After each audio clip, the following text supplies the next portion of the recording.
tout est règle parce que mooy dégg rupture dans la continuité. C'est pas mathématique. Oui, comme si on a vécu une rupture. Il n'y a jamais eu de rupture. Je suis très désolé. On a reconduit la transhumance, on a la malgouvernance est là. xaalis bi ñuy passer di ko jox militants yi mu ngi fii et cetera donc en fait mais pour revenir à la personne de Boun Abdallah Dionne, je pense que quand même en politique on gouverne avec ses hommes. Oui. Parce que nit da ngay ànd ak koo wóolu parce que quand même n'oubliez pas qu'il est ressorti de ces élections qu'il y a eu des ministres de Macky qui ont soutenu Sonko, qui ont soutenu l'opposition en mettant des moyens. Loolu ça a été évoqué. Donc temps bi nga xamante ne le président quelque part il a eu très mal. Ça a été évoqué plusieurs fois. Tu as une information. Oui, le président. C'est bien introduit, toi. Comme toi qui as la liste. Information yi bon doxul bi ñuy door Charles est venu avec la liste du gouvernement. ñëwuma ko si woon. donc xam nga et puis dafa am lu sama grand bi wax léegi nee na il a bon à féliciter les ministres pour avoir gagné son gouvernement pour avoir gagné des élections. On devrait féliciter les gens pour avoir bien travaillé, pour avoir bien servi le Sénégal, pour moi. Donc pour toi, gagner les élections ne résulte pas d'un travail bien fait. Ça veut rien dire. Ah bon? Ça veut dire. Dans la recherche. Pour moi, gagner une élection en Afrique, mais c'est très pertinent, Malal, ce que tu dis là. Gagner une élection en Afrique, au Sénégal en général, ça ne signifie pas avoir bien travaillé. Non, tout le monde est d'accord que vous avez été dans la transparence. Non, mais ça ne signifie pas avoir bien travaillé. Ah, d'accord. Je ne comprenais pas que je pense. Ça ne signifie pas avoir bien travaillé. Je te concède que... Moi, j'habite un quartier très populaire. Oui. Où des jeunes me demandent chaque jour, grand même 200. Ils ont 25 ans. C'est révélateur de quelque chose. Loolu c'est pas un phénomène. Non, c'est pas comme ça, Malal. Oui. En France, il y a 9 millions de pauvres, 6 millions de pauvres. Excuse-moi, mais su dee laago wut su fekkee laago wut dara jotu leen. Oui. Yéen ay ñàkk jom la. Déedéet. Je suis pas d'accord. Je suis pas d'accord. Je suis pas d'accord. Je suis d'accord avec Malal. Je ne suis pas d'accord. Je suis pas d'accord avec je vais dire pourquoi je suis d'accord avec toi. Xam nga aussi banlieue laa jógee. Oui. Man hyper banlieue sax laa jógee. Man je suis de la banlieue de la banlieue. yaa ngi jàmm leen teg saw. Affaire de ndóol la ay affaire de xoso man ci laa juddoo. ci laa màggee. mënu ma nag quand même nañu il faut pas qu'on soit populiste. Su bàyyi ay mag la ñoom 25 ans. Barka et ils sont obligés de venir gis la mën. Barka est-ce que tu sais non Barka problème bi xam nga fan la nekk. mu ngi nekk ci la répartition équitable des ressources. Si les ressources sont inéquitablement réparties. Qu'est-ce que c'est? La redistribution. Mais quand même. Comment ça? Non. Vas-y, je vais avec intérêt. Xam nga par exemple, vous êtes des personnes man yow xëy na kii nous sommes des personnes assez privilégiées parce que xëy na am nañ oto xëy na ñu ngi ci vitre teintée. On ne perçoit pas c'est-à-dire laal réalité bi am na li nga xamante ne da nga koy laal c'est du vécu. Ouais. C'est du vécu c'est-à-dire nekk ci koñ nga comprendre ni que fii ça échoue à l'école. Oui. Ça travaille pas. Oui. C'est une réalité très concrète qu'on touche. Je la vis. Et ces mêmes jeunes qu'on a appauvris, c'est ces mêmes jeunes qu'on a mobilisés pendant les élections, à qui on a donné de l'argent, à qui on a fait des nervis, à qui on a fait des milices pour protéger un politique. De quelque bord que ce soit. De quelque bord que ce soit. Effectivement, l'appauvrissement des populations est une technique politique. Parce que derrière, il faut que nit ñi ñàkk pour ñu ñëwaat mën a ñëwaat ci ñoom pendant une période bien donnée pour yëkkati xaalis jox leen. Oui, mais dama ne la bu pour toog Sénégal ne mënoo gis un jeune c'est pas pour rien que Macky est venu promettre en banlieue 1 million d'emplois systématiquement. Oui. Dans son meeting à Pikine. Je sais. Ça veut dire qu'il est conscient que c'est un problème. Ce qui est vrai. On est tous d'accord. Non, Malal, ce n'est pas qu'il est conscient. Ce n'est pas qu'il est conscient qu'il y a un problème, c'est parce qu'il y a la possibilité d'offrir 1 million d'emplois. Yes. C'est ça la vérité. Maintenant, pourquoi ce n'est pas fait? Pourquoi defuñu ko? dama ne lu yombal. dama ne sànq pavage.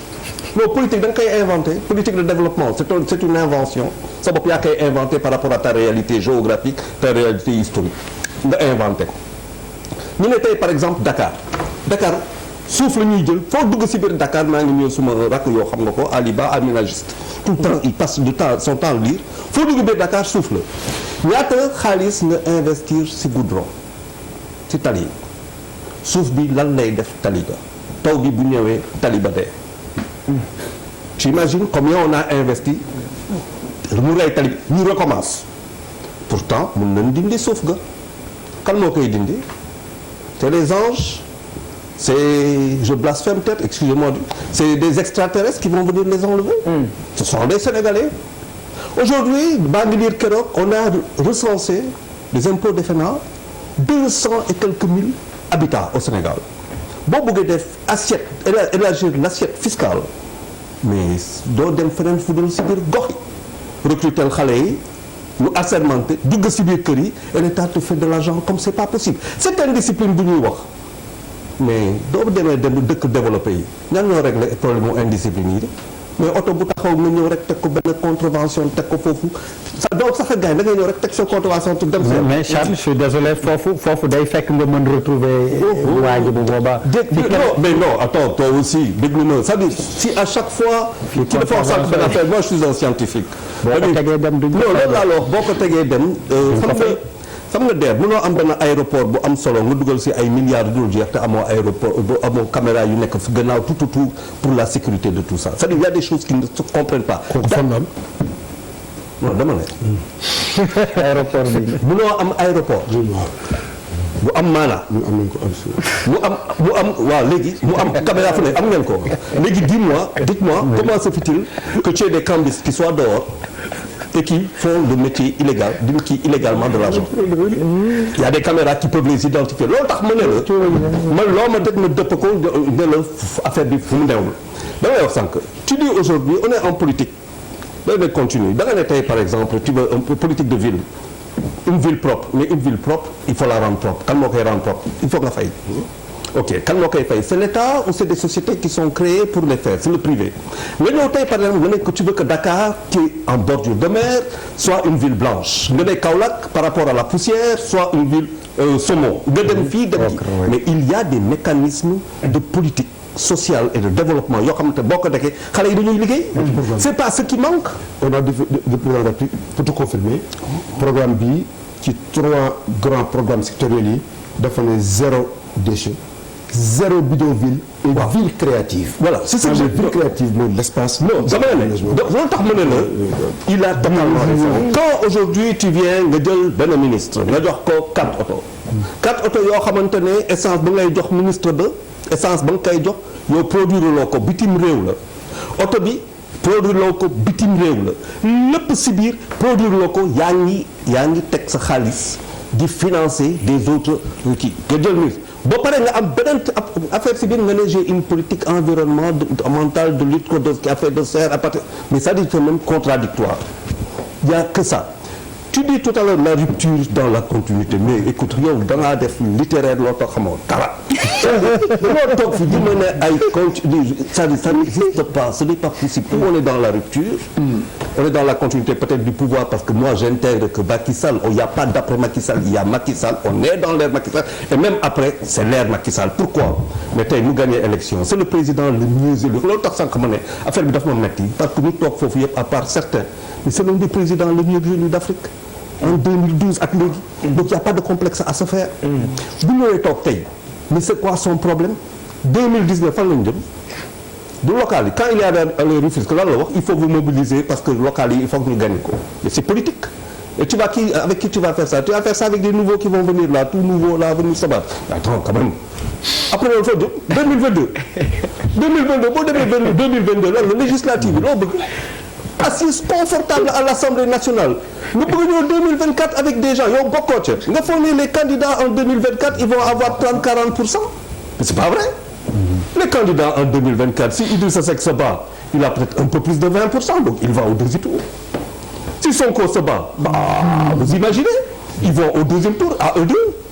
Quelle est la possibilité dans l'appareil? mais Charles wolof la ñu làkk Ah oui, c'est vrai. wala nga làkk waaw quelle est la man bëggoon mu may Pape Djibril sax. non de waa possibilité waa Pape Djibril maa ngi ñëw yoo xam nga moom du ma la bañal dara mais probabilité ñi nekk fii tey pour ñu am kenn xam-xam ni il aura 20%, dina am 20% en 2024 kooku problème la muy problème saa waay donc présidence impériale pour une succession impériale. Alors, transition trouvée pour aller à Pape Djibril. Pape, qu'est-ce que tu penses de tout ça? Non, man dama jàpp ne li waa ji waxoon ne il faut des institutions fortes waaye Cheikh Anta Diop daf doon wax ne mu ne ñii ñëw di politique Sénégal day am baat yu rëy yoo xam dañ koy tudd di ko sublimer ba mu nuru dara te du dara en réalité man li ma intéressé dëgg-dëgg mooy li Malal wax